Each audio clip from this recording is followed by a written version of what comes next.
మా వంటగదికి స్వాగతం. మా వంటగదిలో ఈరోజు ఎంతో సింపుల్గా చేసుకొని శనగపిండితో సున్నుండలు ఎలా తయారు చేయాలో చూద్దాం. స్టవ్ పై పాన్ పెట్టుకొని అరకప్పు నెయ్యి వేద్దాం. నెయ్యి వేడైన తర్వాత దీనిలో 2 కప్పులు శనగపిండి వేసి బాగా వేయించుకుందాం.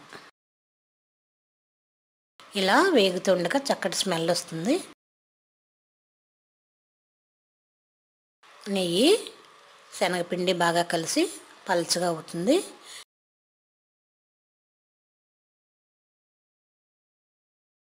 గట్టిగా అయ్యేంత వరకు కలుపుతూ ఉండాలి.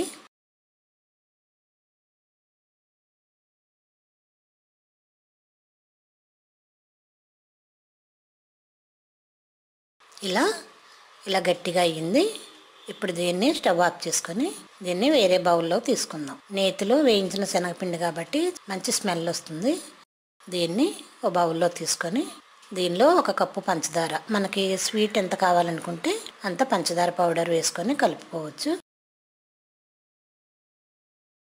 ఇలా 1 కప్పు పంచదార పొడి, దీనిలో పిస్తా పప్పులు కూడా వేసుకొని మీకు ఇష్టం డ్రై నట్స్ ఏ ఉంటవి వేసుకోవచ్చు. జీడిపప్పు, బాదం, పిస్తా కూడా ఇవి బాగా కలపాలి.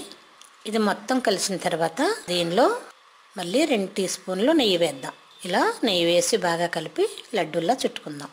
సంక్రాంతి సందర్భంగా స్వీట్ రెసిపీ ఎంతో సింపుల్గాను ఎంతో తొందరగా కూడా చేసుకోవచ్చు. వేయించిన శనగపిండి, పంచదార పౌడర్, నెయ్యి బాగా కలిపి ఇలా లడ్డూల్లా చుట్టి ఒక ప్లేట్లో పెట్టుకుందాం.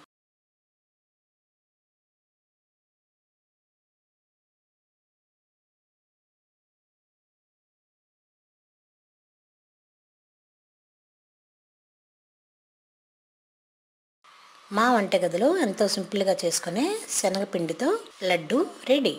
మరిన్ని వంటల కోసం మా వంటగదిని సబ్స్క్రైబ్ కాగలరు. ధన్యవాదం. మా వంటగది చూస్తున్న ప్రేక్షకులందరికీ సంక్రాంతి శుభాకాంక్షలు.